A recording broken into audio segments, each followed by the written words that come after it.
بسم اللہ الرحمن الرحیم۔ السلام علیکم دوستو، آج کی اس ویڈیو میں ہم جن دو صحابیوں کا ذکر کریں گے ان دو صحابی رسول صلی اللہ علیہ وسلم کے نام حضرت سلمان فارسی رضی اللہ تعالیٰ عنہ اور حضرت ابو درداء رضی اللہ تعالیٰ عنہ۔ حضرت سلمان فارسی رضی اللہ تعالیٰ عنہ وہ پہلے فارس شخص ہیں جنہوں نے اسلام قبول کیا۔ آپ حضور نبی کریم صلی اللہ علیہ وسلم کے اس قدر قریب تھے کہ آپ صلی اللہ علیہ وسلم نے انہیں اپنے گھر کا ایک فرد کہا۔ حضرت سلمان فارسی رضی اللہ تعالیٰ عنہ فارس کے ایک امیر گھرانے میں پیدا ہوئے۔ بچپن سے ہی آپ سچ کی تلاش میں تھے۔ وہ اس خدا کو نہیں مانتے تھے جس کی پوجا ان کے گھر والے کرتے تھے۔ لوگ حضرت سلمان فارسی رضی اللہ تعالیٰ عنہ کو بہت اچھا سمجھتے تھے کیونکہ حضرت سلمان فارسی رضی اللہ تعالیٰ عنہ بہت ہمدرد تھے اور ہر وقت دوسروں کی مدد کرتے تھے۔ آپ بہت سادہ انسان تھے۔ ان کے پاس ایک ہی چادر تھی جس کو وہ اوڑا کرتے تھے اور اسی کو سونے کے لیے بھی استعمال کیا کرتے تھے۔ ایک دن حضرت محمد صلی اللہ علیہ وسلم نے اپنے صحابہ کو اکٹھا کیا۔ سب نے بتایا کہ وہ کس طرح مدینہ کا بہترین دفاع کر سکتے ہیں۔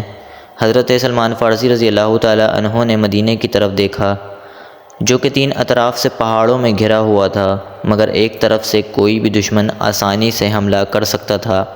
حضرت سلمان فارسی رضی اللہ تعالیٰ عنہ کے پاس جنگ کے حوالے سے کافی معلومات تھی۔ اسی وجہ سے حضرت سلمان فارسی رضی اللہ تعالیٰ عنہ نے حضرت محمد صلی اللہ علیہ وسلم کو وہ طریقہ بتایا جس کو عرب کے لوگوں نے آج سے پہلے جنگ میں کبھی نہیں دیکھا تھا۔ حضرت سلمان فارسی رضی اللہ تعالیٰ عنہ نے مدینہ کے گرد ایک خندق کھودنے کا مشورہ دیا۔ حضور نبی کریم صلی اللہ علیہ وسلم کو یہ مشورہ اچھا لگا اور آپ صلی اللہ علیہ وسلم نے حضرت سلمان فارسی رضی اللہ تعالیٰ عنہ کے بتائے ہوئے مشورے پر عمل کرنے کا حکم دیا۔ خندق کھودنے میں نبی کریم صلی اللہ علیہ وسلم نے خود حصہ لیا۔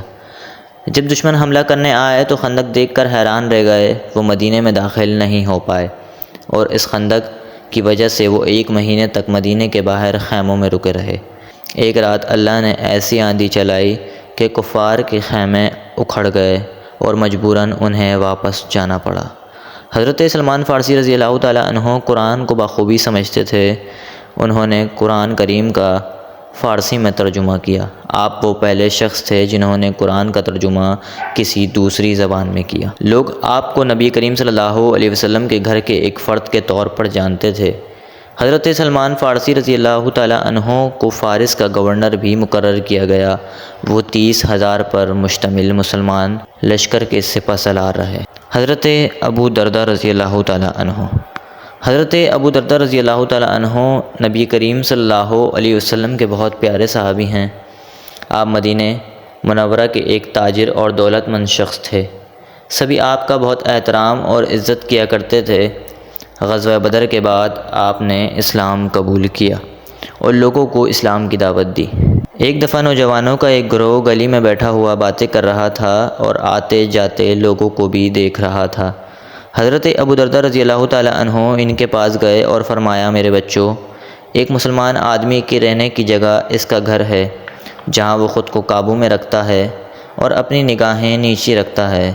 بازار میں مت بیٹھا کرو، بازار میں بیٹھنے سے وقت ضائع ہوتا ہے۔ ایک بار انہوں نے فرمایا، تم میں سے کوئی اس وقت تک تقوی اختیار نہیں کر سکتا جب تک وہ علم نہ حاصل کر لے، اور تم میں سے کوئی اس وقت تک علم حاصل ہی نہیں کر سکتا جب تک وہ عمل نہ کر لے۔ ایک دفعہ حضرت ابو درداء رضی اللہ تعالیٰ عنہ کا دوست ان سے ملنے کے لیے گھر آیا۔ گھر پہنچنے پر انہیں معلوم ہوا کہ حضرت ابو درداء کا گھر ان کے قد سے بھی چھوٹا ہے اور خراب حالت میں ہے اور ان کے پاس سامان بھی بہت کم ہے۔ یہ منظر دیکھ کر دوست نے کہا، آپ کیوں ایک غریب آدمی کی طرح اپنی زندگی گزار رہے ہیں؟ تو آپ نے فرمایا، میرے عزیز دوست، فکر مت کرو، یہ عارضی گھر ہے، میں اس سے بھی بہتر گھر کہیں اور بنا رہا ہوں۔ چند سال بعد وہی دوست واپس آیا اور دیکھا کہ آپ اسی گھر میں رہ رہے ہیں، تو اس نے آپ سے پوچھا کہ آپ ابھی تک بہتر گھر میں منتقل کیوں نہیں ہو پائے؟ تب حضرت ابو درداء رضی اللہ تعالیٰ عنہ نے فرمایا، میں جس گھر کا ذکر کر رہا تھا وہ قبر ہے۔ اس بار وہ دوست ان کی بات اچھی طرح سمجھ گیا اور اس خوبصورت پیغام کے لیے ان کا شکریہ ادا کیا۔ حضرت ابو درداء رضی اللہ تعالیٰ عنہ ایک مشہور تاجر تھے، لیکن اسلام قبول کرنے کے بعد انہیں کاروبار میں کوئی دلچسپی نہ رہی۔ انہیں نبی کریم صلی اللہ علیہ وسلم کے ساتھ رہنا زیادہ پسند تھا۔ ایک دفعہ کسی دوست نے ان سے پوچھا کہ آپ اب کاروبار میں دلچسپی کیوں نہیں لیتے؟ تو آپ نے جواب دیا، نبی کریم صلی اللہ علیہ وسلم سے ملنے سے پہلے میں ایک تاجر تھا، پھر میں نے اسلام قبول کر لیا۔ میں نے اپنے کاروبار کے ساتھ ساتھ عبادت کرنے کی بھی کوشش کی، پھر مجھے احساس ہوا کہ میں اپنے کاروبار کی وجہ سے اللہ تعالیٰ کی عبادت صحیح سے نہیں کر پا رہا۔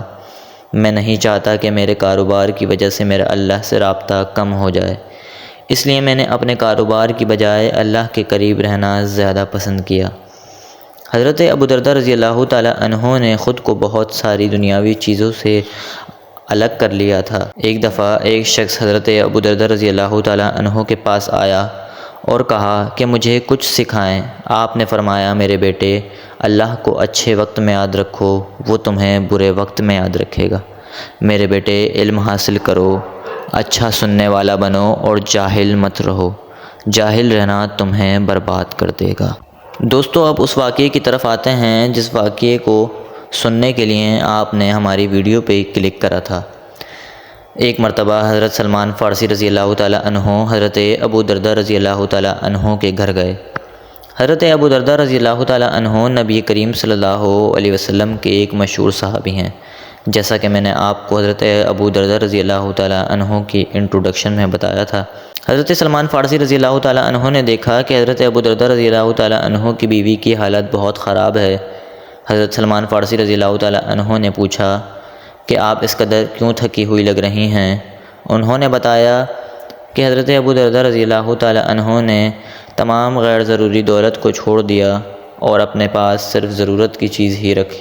حضرت سلمان فارسی رضی اللہ تعالیٰ عنہ نے فیصلہ کیا کہ حضرت ابو درداء رضی اللہ تعالیٰ عنہ سے اپنے مالی حالات بہتر کرنے کے بارے میں بات کریں گے۔ جب حضرت ابو درداء رضی اللہ تعالیٰ عنہ گھر واپس آئے تو انہوں نے حضرت سلمان فارسی رضی اللہ تعالیٰ عنہ کو کھانے کی دعوت دی۔ حضرت ابو درداء رضی اللہ تعالیٰ عنہ نے کچھ نہیں کھایا اور کہا انہوں نے روزہ رکھا ہے۔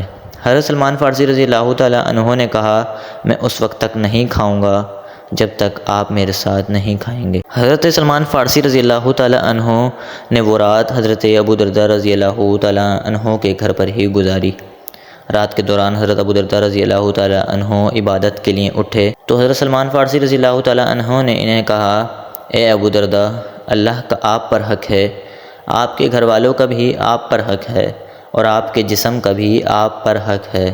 یہ آپ پر فرض ہے کہ آپ اپنے گھر والوں اور اپنے جسم کو اس کا حق فراہم کریں۔ صبح حضرت سلمان فارسی رضی اللہ تعالیٰ عنہ اور حضرت ابو درداء رضی اللہ تعالیٰ عنہ نے مل کر نماز پڑھی اور اس کے بعد حضرت سلمان فارسی رضی اللہ تعالیٰ عنہ حضرت ابو درداء رضی اللہ تعالیٰ عنہ کے گھر سے آپ صلی اللہ علیہ وسلم کے پاس چلے گئے۔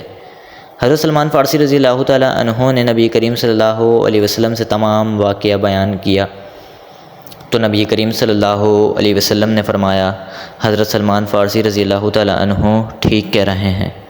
کئی موقعوں پر حضرت سلمان فارسی رضی اللہ تعالیٰ عنہ کے مشورے کافی مفید ثابت ہوئے۔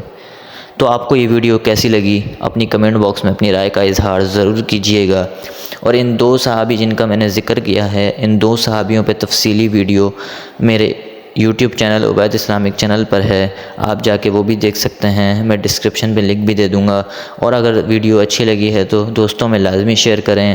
اگلی ویڈیو تک کے لیے دیں ہمیں اجازت، خدا حافظ۔